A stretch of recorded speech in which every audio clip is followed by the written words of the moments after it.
Oh, let me sit down.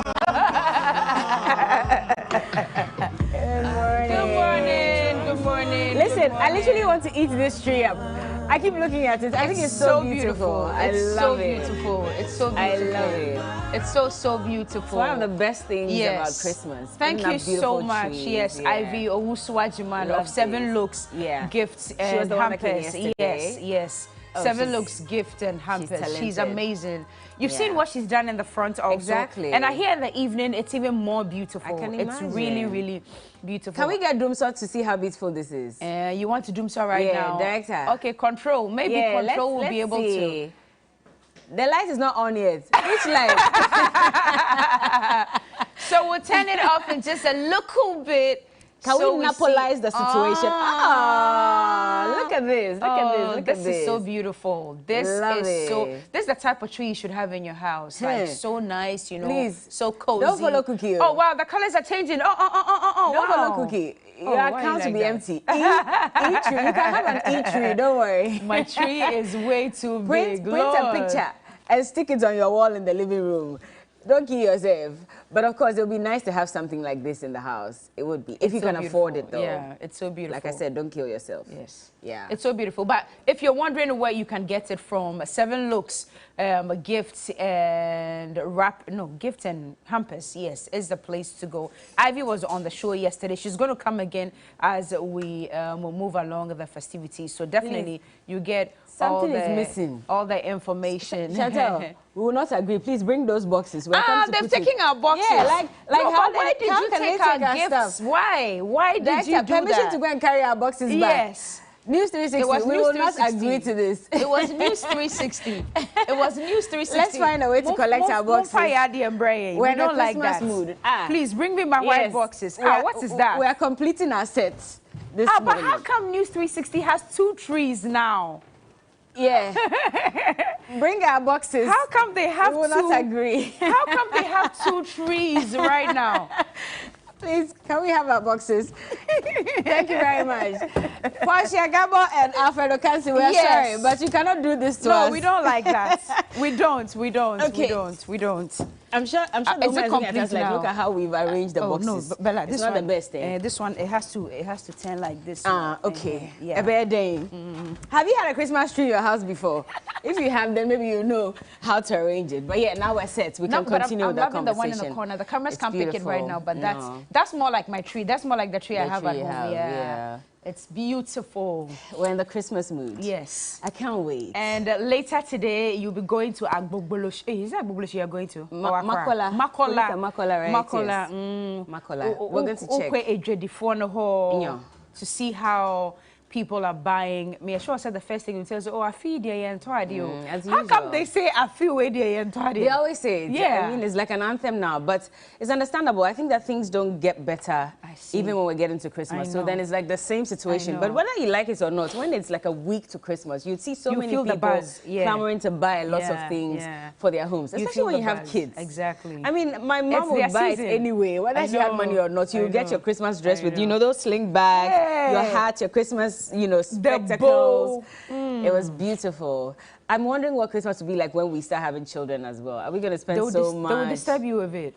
They will disturb you with it. I can't wait. Things like our day, things like Christmas, birthday. No, I can't wait. You would have to come through. It'll be nice. You have to come through. You have to come through.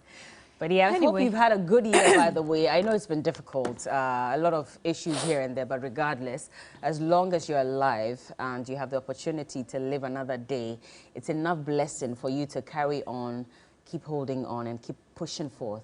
It will get better. And let's pray that we all cross 2021 and make it into 2022. It's very important. So make sure that you pray as much as possible. And also, it was worrying yesterday when we picked up information that about 300,000 doses of vaccines are about to go to waste this December, just because many of you out there still do not want to take the vaccines. Well, the health experts have assured us that they are safe. You can take it, and 76%, yes, it can prevent you contracting COVID-19. You know the new variants that's making waves, like dangerous waves all around the world, the Omicron variant.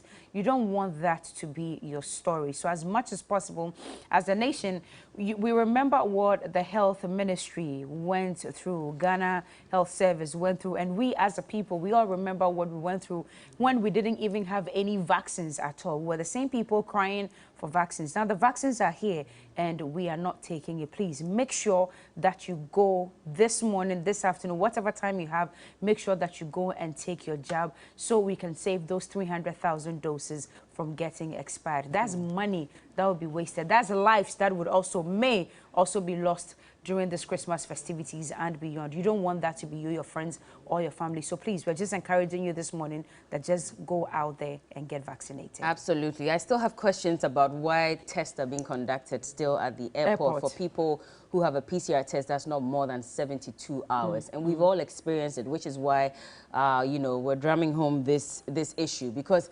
honestly, if you've done a test and it's just within 24 hours, by the time you board and land in Ghana, the question is, why do you need another test? Why do you have to pay another $50?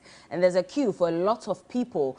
If you're lucky, you can go through the VVVIP, then you don't have to queue because it will be done for you. But for those of you who have to queue and wait for your test to be conducted, and you have to pay $50 if you're within the ECOWAS sub-region, or $150 if you're non-Ghanaian or non-ECOWAS, you know, a non-ECOWAS resident, then it's a problem. And I think that something needs to be done about it, because question is, what is all that money being used for? Where's the money going? Who is the money going to? I remember that there was some months ago when some amount of money was accumulated, and we got only 1 million 1%. Coming to 1% of it coming to the Ghana airport, you know, service, when all the money was going to Frontiers. Till now, we don't have an explanation as to how Frontiers even got that contract. We have no explanation. We've asked everybody that matters, from Foreign Affairs Minister to even the Health Minister to the Attorney General, and everybody says that we're not aware of it. We're not aware of it. It's a big problem. So what exactly is the contract saying? Who gets what? And what is the money being used for? All those questions are being asked, and we're not getting an answer.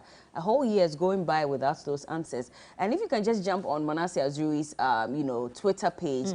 So his team has done some investigation on what they term as alleged fraud at the COVID-19 labs. And so go take a look at that. This is just the, you know, the trailer, exactly, on his Twitter page. He says that they've discovered. Now, this is what he posted. Have you heard of Frontiers Healthcare Services? Have you heard of Jubilee House Clinic?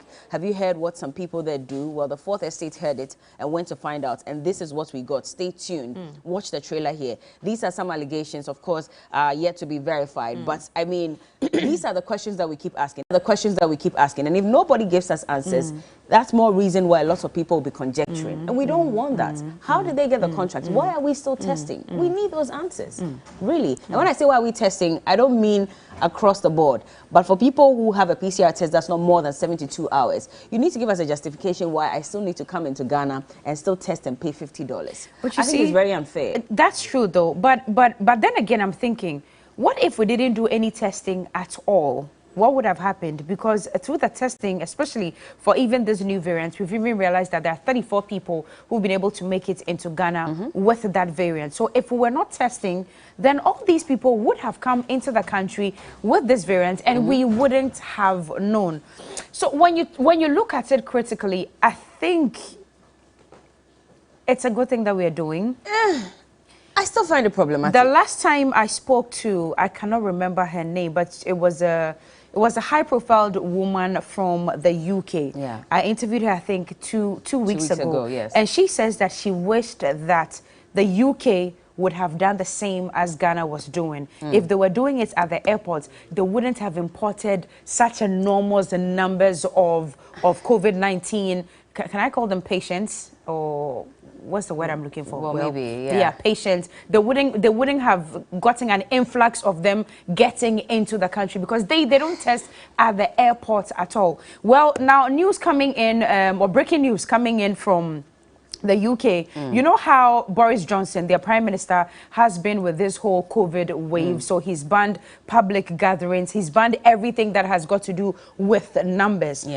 Shopping centers were closed for a very long time. Restaurants were not working and all that. And now they've put some countries on a blacklist. If you're coming from certain countries, you will not be able to travel into the UK as we speak. Now, a video has emerged where it looked like his pre-Christmas celebration. He was having fun with a number of people, and it's actually been showing on ITV in the UK.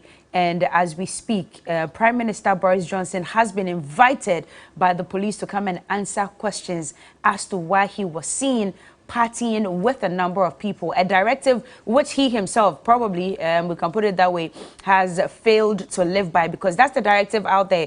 Do not group too many people in the same place partying, the shopping centers and all that. Now, he's been found wanting. So currently, he's answering questions as to why he's seen in that viral video, which is even shown on TV, ITV, wherever. I'm sure you can find it somewhere online. I'm just thinking, could this have happened in Ghana? Well, I'm coming back to that issue about testing at the airport, and there's a reason why I'm raising concerns about it, because I remember the after boss, Wamkele Mene, His Excellency, by the way, and that whole controversy about his test. So he tested positive at the airport, and then he did not believe it, and so his team decided to go for 2 private tests, and they all turned out negative. I'm just concerned because, and that's not the only time. I remember that we spoke to Honorable Koboy about some issue concerning this, and I kept asking him that what's the guarantee? I think when we discovered that when the world was announcing that there were some new variants, even way before Omicron. Was it around the Delta variant? I think so. And I asked him questions about the fact that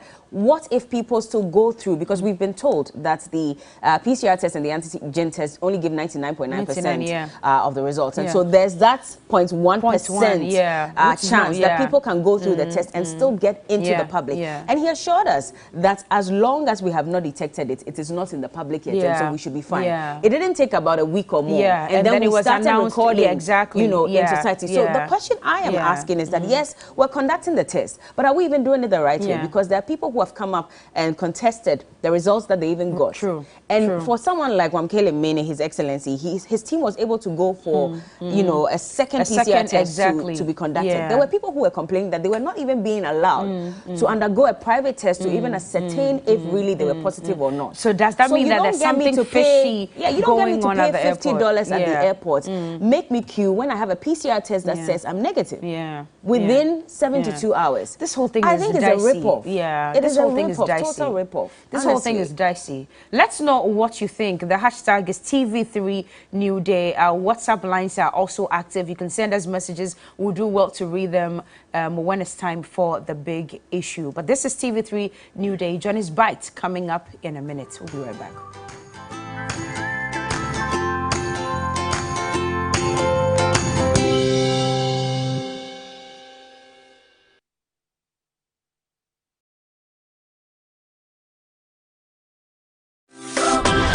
Should you rumor to me? I told master, a baby, you want to kiss Roma insecticide spray at that Roma. Interfere, Entatia, make it